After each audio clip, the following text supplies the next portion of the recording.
Tuesday to you.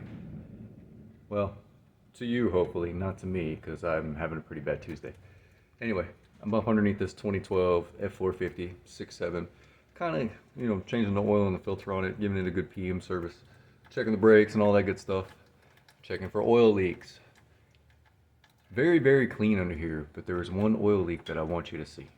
Okay, and I'm going to show that to you right now. No, I'm not talking about the oil drain plug or the oil filter. That's why I loosened it. We're talking right up here.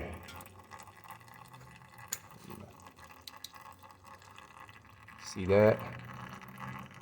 That is actually the injector to valve cover seal, and it just runs down and leaks.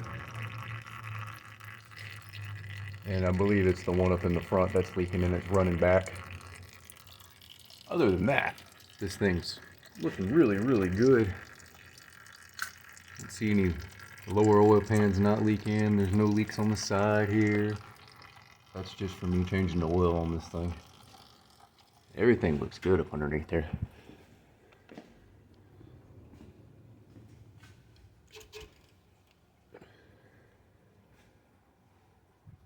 Brakes look good.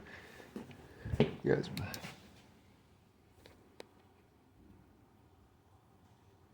Those brake pads are pretty thick up under there.